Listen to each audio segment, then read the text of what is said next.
ಏನು ವೇದಿಕೆ ಮೇಲೆ ಉಪಸ್ಥಿತರಿರುವಂತಹ ನಮ್ಮ AICC ಪ್ರಧಾನ ಕಾರ್ಯದರ್ಶಿಗಳು, ಕರ್ನಾಟಕ ರಾಜ್ಯದ ಪ್ರಧಾನ ಕಾರ್ಯದರ್ಶಿಗಳಾಗಿರುವಂತಹ ಸುನೀಲ್ ನಂಜೇಗೌಡರಿಗೆ ವಂದಿಸುತ್ತ, ಹಾಗೂ ನಮ್ಮ PO ಕೆಂಪಯ್ಯನವರು ಕೆಂಪಯ್ಯ ಸರ್ ಅವರು ಆಗಮಿಸಿದ್ದಾರೆ. ಅವರಿಗೂ ಸಹ ವಂದನೆಗಳು ಸಲ್ಲಿಸ್ತಾ, ನಮ್ಮ ಸರ್ಕಾರಿ ನೌಕರ ಸಂಘದ ಅಧ್ಯಕ್ಷರಾದಂತಹ ನಮ್ಮ ಮುನೇಗೌಡರು ಸಾಹೇಬರಿಗೂ ಅವ್ರಿಗೂ ವಂದಿಸುತ್ತಾ, ಹಾಗೂ ನಮ್ಮ ಹೊಸದಾಗಿ ನೇಮಕಗೊಂಡಿರುವಂತಹ ಬ್ಲಾಕ್ ಕಾಂಗ್ರೆಸ್ ಮಾಲೂರು ಘಟಕದ ಅಧ್ಯಕ್ಷರಾದಂತಹ ಲಿಂಗಾಪುರ ವೆಂಕಣ್ಣವ್ರಿಗೂ ವಂದಿಸುತ್ತಾ, ನನ್ನ ಈ ಸಂದರ್ಭದಲ್ಲಿ ಕೆಲವು ನಿಮಿಷಗಳ ಕಾಲ ನಿಮ್ಮಲ್ಲಿ ಮಾತನಾಡಬೇಕಾಗಿ ನಾನು ಹೇಳಲು ಬಯಸ್ತೇನೆ. ಕ್ರೀಡೆ ಅನ್ನೋದು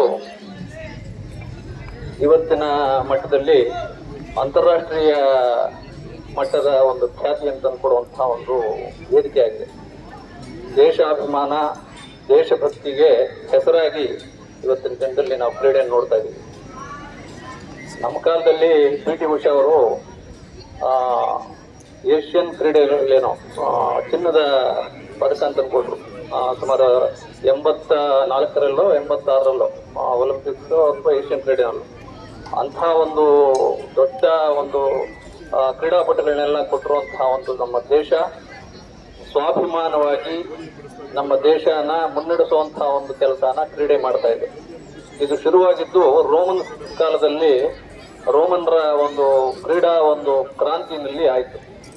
ಅವರ ಸ್ಫೂರ್ತಿನೇ ಇವತ್ತು ಅಂತಾರಾಷ್ಟ್ರೀಯ ಮಟ್ಟದಲ್ಲಿ ಈ ಕ್ರೀಡಾ ಕಾರ್ಯಕ್ರಮಗಳು ನಡ್ಕೊಂಡು ಬರುವುದಕ್ಕೆ ಮೂಲ ಕಾರಣಕ. ಹೋಬಳಿ ಮಟ್ಟದಲ್ಲಿ ನಾವು ಏನು ಪ್ರಾರಂಭ ಮಾಡ್ತೀವಿ ಅದು ಪ್ರಥಮವಾಗಿ ನಿಮಗೆ ಪುನಾದಿ. ರಾಷ್ಟ್ರ ಮಟ್ಟಕ್ಕೆ ಅಥವಾ ರಾಜ್ಯ ಮಟ್ಟಕ್ಕೆ, ಜಿಲ್ಲಾ ಮಟ್ಟಕ್ಕೆ, ರಾಜ್ಯ ಮಟ್ಟಕ್ಕೆ ಮತ್ತು ರಾಷ್ಟ್ರ ಮಟ್ಟಕ್ಕೆ ನೀವು ಹೋಗಬೇಕಾದ್ರೆ ಈ ಕ್ರೀಡೆಯಲ್ಲಿ ಹೆಚ್ಚಾಗಿ ನೀವು ಭಾಗವಹಿಸಿ ಇದರಲ್ಲಿ ಯಾವ ರೀತಿ ಪಾರ್ಟಿಸಿಪೇಟ್ ಮಾಡ್ತೀರಿ, ಯಾವ ರೀತಿ ನೀವು ಇದರಲ್ಲಿ ಆಕ್ಟಿವ್ ಆಗಿರ್ತೀರಿ, ಅದನ್ನ ಗುರುತಿಸಿ ನಿಮಗೆ ಜಿಲ್ಲಾ ಮಟ್ಟ ಮತ್ತು ರಾಜ್ಯ ಮಟ್ಟ ಮತ್ತು ರಾಷ್ಟ್ರ ಮಟ್ಟದ ಒಂದು ಖ್ಯಾತಿಯನ್ನ ನಿಮ್ಮ ಕ್ರೀಡೆಯಿಂದ ನೀವು ಪಡೆಯಬಹುದು. ಬರೀ ಮಕ್ಕಳಿಗೆ ವಿದ್ಯೆ ಒಂದಿದ್ರೇನೆ ಸಾಲದು, ವಿದ್ಯೆ ಜೊತೆಯಲ್ಲಿ ಇದು ಒಂದು ಸೈನಿಕರ ರೀತಿ. ದೇಶಭಕ್ತಿಗೆ ಮೂಲ ಉದ್ದೇಶನೇ ಕ್ರೀಡೆ. ಈ ಕ್ರೀಡೆಯನ್ನು ಇಟ್ಕೊಂಡೇ ನೀವು ಈ ದೇಶದ ಹೆಸರನ್ನ ಅಂತಾರಾಷ್ಟ್ರೀಯ ಮಟ್ಟದಲ್ಲಿ ನಮ್ಮ ದೇಶದ ಹೆಸರನ್ನ ನೀವು ಗಳಿಸೋದಕ್ಕೆ ಸಾಧ್ಯ.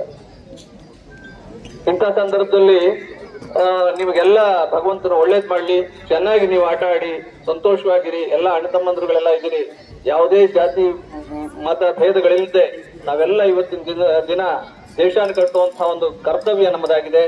ಮುಂದಿನ ಭವಿಷ್ಯತ್ತಿನ ಪ್ರಜೆಗಳೇ ನೀವಾಗಿರೋದ್ರಿಂದ ಹೆಚ್ಚು ಉತ್ಸಾಹದಿಂದ ಸಂತೋಷದಿಂದ ಈ ಕ್ರೀಡೆಯಲ್ಲಿ ಭಾಗವಹಿಸಬೇಕಾಗಿ ಪ್ರಾರ್ಥನೆ. ಮತ್ತು ನಮ್ಮ ನಂಜೇಗೌಡ ಸಾಹೇಬರು MLA ಅವರು ಬರಬೇಕಾಗಿತ್ತು. ಅವರ